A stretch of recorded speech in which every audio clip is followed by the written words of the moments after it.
In June 2015, I made a video called The LGBT-ist Religion. I stand by every single word that I uttered over 7 years ago, but here I stand today to tell you that the religion part is kinda over. LGBT-ism is now a marginal cult. Now that's fantastic news for most individual gay people, but terrifying news for the institutionalized apparatus around LGBT-ism. Let's explore.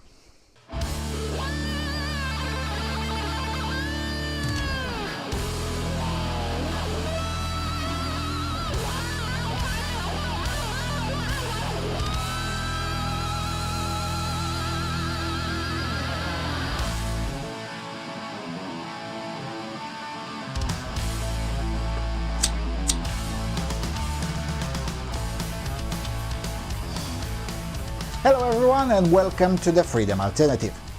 Alright, so this is a video that I've been wanting to make since May, but then I was busy, and in the end it's better that I didn't do it then, because more evidence piled up in favor of my argument since then. So, my argument is this. In Europe, the LGBT-ist religion is over. Done. The death certificate hasn't been written yet, and it may take another few years of struggle, but the hardest part has already happened. This is great news for individual gay people who may finally be able to live their lives without courting controversy simply for breathing, but it's also terrifying news for political activism from the left. You see, there's been hundreds of billions, if not over $1 trillion, poured into the LGBT-ist political project since the turn of the century. Now that's a lot of money, which means a lot of stuff. You have an entire class of people in every country in Europe, as well as the United States, Canada, Mexico, Brazil, South Korea, Australia, and so on, whose entire financial well-being is tied to the LGBT-ist political project. And depending on the country, the funding may be entirely or significantly connected to the political class. This is especially true for LGBT-ist groups in Eastern Europe, South Africa, South Korea, Japan, and most of Africa. In some years, as much as 90% of the funding these groups get is tied to a state institution, be it the European Commission, US Aid, the Norwegian Fund, or something similar. This meant that these groups had one job: to make sure that they don't turn the public actively against them, or if they do, make sure that doesn't impact their funding, and preferably try to win over some members of the public. And for almost 2 decades, this arrangement worked just fine. Opposition to the LGBT-ist political project was kept marginal and divided, or was simply bought off. When that failed and the occasional political project opposed to LGBTism managed to get some representation, the LGBTist lobby was able to keep them away from any meaningful decisions, especially the most important decision, that to cut off their funding. Now the coalition started to crack around 2018. Ironically, the last victory in Europe by the LGBT political project was in my home country, Romania. Well, they claimed the victory anyway, though most of that success came through the particular political context of the time. Nevertheless, the referendum to uplift the civil code provision, which bans same-sex marriage, to constitutional provision, failed, so a win is a win for the LGBT-ist project, no matter how it was obtained. So let me tell you who paid for that, because the same names appear on almost all LGBT-ist actions essentially everywhere in Europe, East or West. So, for the 2018 campaign to defeat the ballot initiative, the financiers were as follows. IGLYO Activist Academy, which is an LGBT-ist organization funded by the government of Canada through its embassies, and yes, it's called the Igloo. ILGA Europe. ILGA stands for International Lesbians and Gay Association, and it's literally a global homo organization. Its European branch is funded half by the European Commission, a quarter by the government of the Netherlands, and the remainder by other actors such as Schoolsgulgu. Planet Romeo Foundation, which is a grant-awarding Dutch foundation with minuscule budgets. Outright International, which is an American global homo organization with 8-figure annual budgets. The FAIR Network, which is a British organization initially concerned with combating racism in football, but later on converted into an organization of all woke purposes and funded through money laundering from FIFA, most of that money being also government money. First City Network, which is an American LGBT-ist organization based in Savannah, Georgia.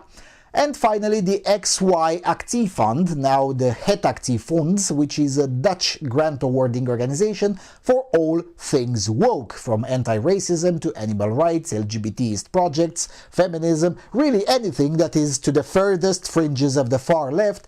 Het Actief Funds does fund them.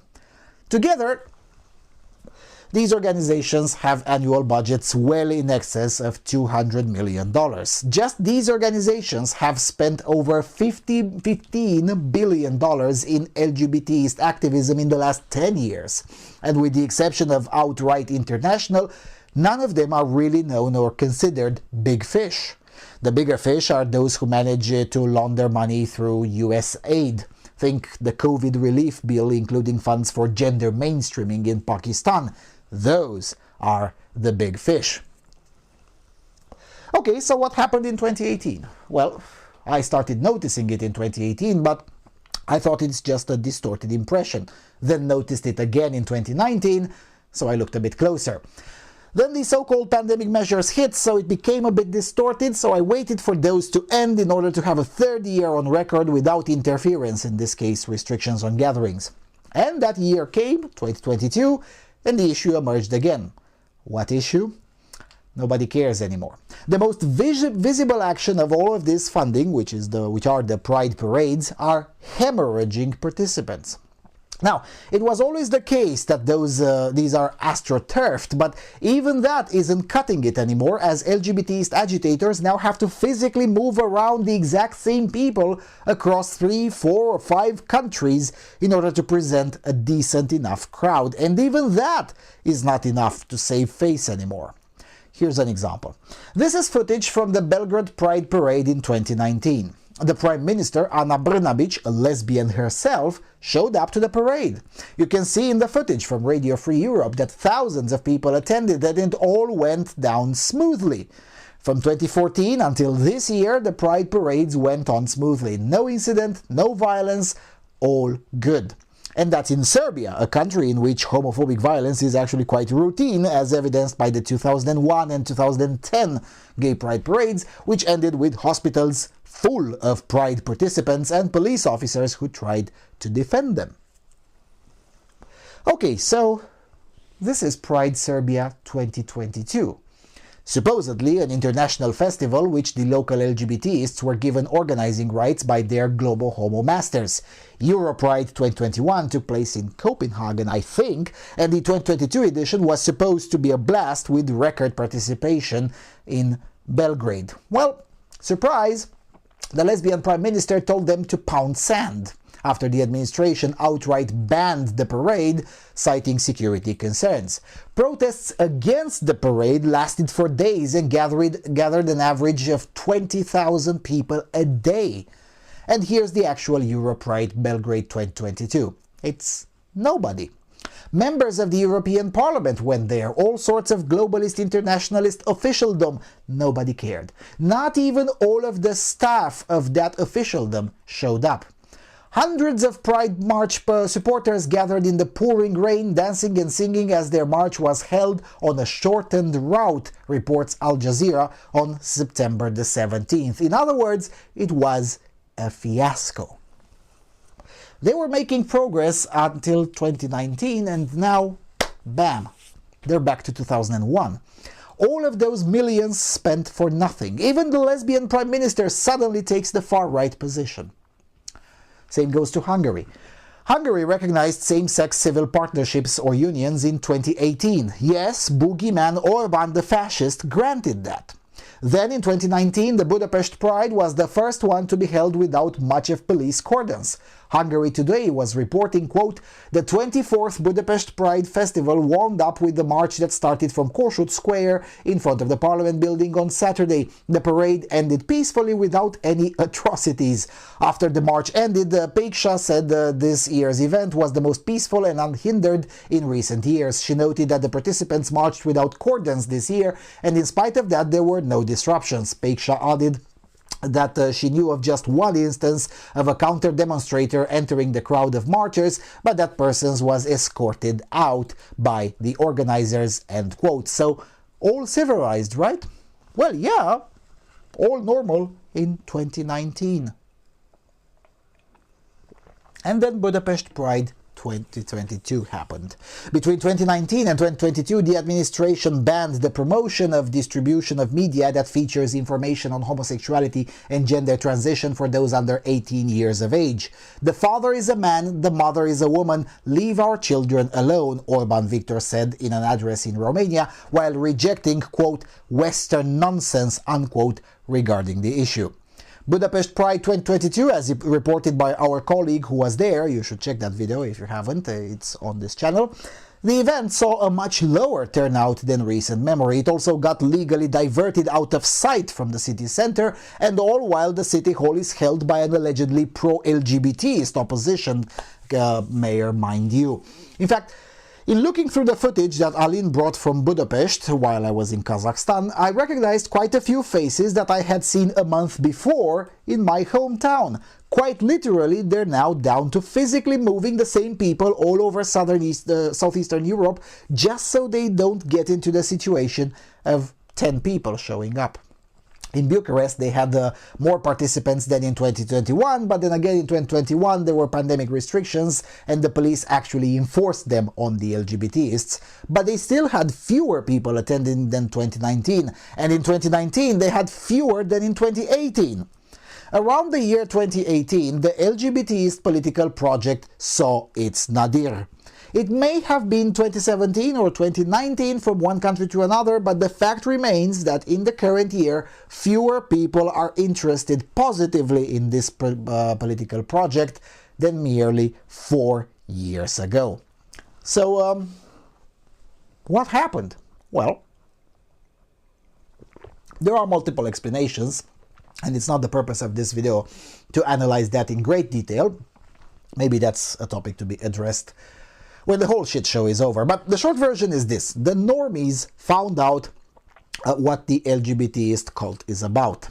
As I was predicting on this channel in March 2020, people will be using the time in lockdown in unpredictable ways, reading upon stuff and changing their minds on things. Now, I was hoping a lot would read about how illegitimate the very notion of public health is, and sure enough, a lot of that happened too, but a lot of people, certainly enough to torpedo the lifeblood of the LGBT political project, spent the time reading a lot about the T part of the LGBT and its connected issues, such as education policy. Now, I will remind everyone that none of this is new.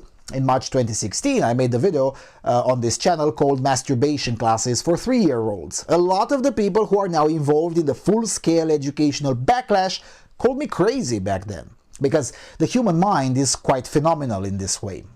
You show people the official documents and examples. I think I gave examples from Switzerland, Slovenia, and Italy back then. Anyway, you show people official documents and examples, and that's just not enough. Or certainly it wasn't enough in 2016. But by 2021, the issue got much more attention than it could handle. Admittedly, this was also helped by the LGBTists' own inability to understand the formation of men's attitudes. If the LGBTists had read upon Jacques Ellul, they would have known that since they left gaps in their propaganda, the response to backlash is to start over, not to double down. But then again, LGBTists aren't exactly the most well-read bunch on the block, so there's that. Now, I'm not implying that LGBTists are necessarily stupid, though of course some of them are, but rather that they were and continue to be arrogant. Hubris eventually leads to one committing the sin of assuming shit, and eventually one ends up believing his own claptrap. But the jig is up. You can fool some people some of the time, but not while you're mutilating their children. And you can't bully everyone into honestly professing to believe that there is such thing as a gendered soul.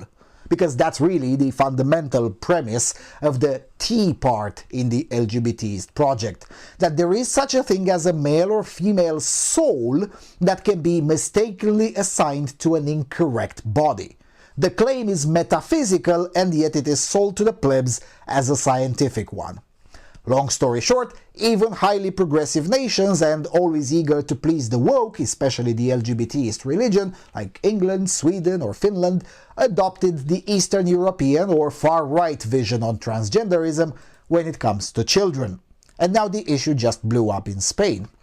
Just 7 months before the election, the socialist government is expecting some blowback over the excesses in their experiment at sanitary fascism. The Wuhan flu policies in Spain made Francisco Franco look like a freedom-loving Democrat in comparison. Yet just 7 months before having to face the electorate on that issue, the Sánchez-PSOE administration finds itself between a rock and a hard place on the LGBT-ist political project too. Normal people, including members of his own party, outright reject the new transgender law proposed by the administration. Internally, the hardline feminists, who already caused an utter humiliation for PSOE back in 2014 following the gender violence law, are also on the side of normal people this time around. However, the coalition also includes the Iranian and Russian-funded Unidas Podemos, who threaten to collapse the government if any impediment is put on their LGBT-ist project, which nowadays is especially about children. Whatever Sanchez will choose, it's the end of PSOE governance come May. The opposition is united in opposing all of this madness and made gains in various regional elections on this. In other words, the LGBT-ist project just became a toxic asset to their previously most reliable allies. And since the LGBT-ist project was never really bipartisan, this situation puts them in a situation without any answer. That's it. The end. Game over. Koniec filmu. Now, of course, it will take a while until this new reality is fully understood and internalized. But there is nothing to stop this. The hardest part, from the point of view of the opposition to the LGBT-ist project, has been done. The financiers of the project are slowly backing away because the last thing they want is to be swept under the backlash. It's all fun and games, but having your logo put through a campaign that says you're financing grooming, yeah, that's no longer fun. With public support, as little as it was, out on the window, and with dwindling finances, the LGBT-ist religion will fade back into obscurity, just like branch Covidianism did. Except branch Covidianism moved faster back into the closet. LGBT-ism will not go down that easily, because unlike branch Covidianism, a lot more people had a lot more time to become invested in it. They will not back down easily. So that's how you explain the hystericals that the LGBTists are putting out these days. Don't worry, it will pass much faster than anyone dares to imagine. So the question is now, what happens next? And that's harder to answer. I said at the beginning that this can be fantastic news for individual gay people, because this could potentially move the issue of one being non-straight into irrelevance, which is the best non-straight people can really hope, especially in countries where homophobic violence is rare, which is really most countries, albeit a slim majority in the world. However, the question is not settled. If the rabbit hole with grooming in schools goes too deep, the backlash may not stop at the T question. Which is why smarter activists have already left the sinking LGBT-ist project and are trying to create their own projects. See the LGB Alliance, Redux, Gays Against Groomers, etc., etc. These projects are much more aligned with the mainstream and more flexible even on questions that are otherwise deal breakers, such as so-called gay marriage. After all, the data is in. The vast majority of non-straights aren't interested in marriage at all. So driving a wedge between them and the larger society over an issue that they themselves don't value too much is imprudent in some cases. But the game is still on, because the way this question will go depends on how will the LGBT-ist project land. It will land for sure, but the kind of landing is yet to be decided. Okay, so long story short is this. Non-straight people who are neither paid to be activists nor are insane have a clear pathway to getting a good enough result, namely ambivalence on so-called gay marriage, but also an end to anyone giving a damn who they sleep with, provided that they pull the lever to the destruction of the LGBT-ist project. Whether they'll take the offer or indeed sense the political opportunity or not remains to be seen. But one thing is certain. It is now the mainstream position that there is no such thing as the LGBT community. It was never true, but in 2015 it was bigotry to point this out.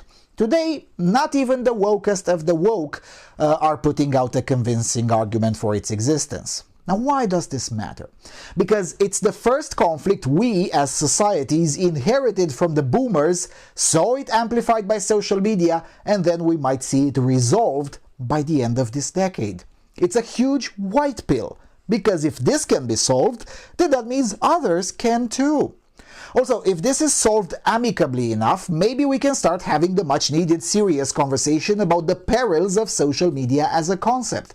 After all, the evolution of LGBT-ism in just 10 years into an even bigger shit show than it already was is owed to Tumblr in particular, and later on to the Chinese-owned TikTok. Maybe raising so-called digital natives isn't such a stellar idea after all. That's why this matters, because not only we could see a source for controversy buried, which is a good thing in and of itself, but it would also help bring a much more pressing issue at the forefront. We'll see what happens. Things can still turn very ugly in the next few years. But make no mistake, from now on, it's a battle with a marginal cult, just like branch Covidianism. The age of LGBTism, currently known as a mainstream force, is finally over. It may not seem that way, but it will become harder and harder to avoid noticing. That's all I had to say. Thanks for watching. Don't forget to subscribe, and see you all soon on Freedom Alternative.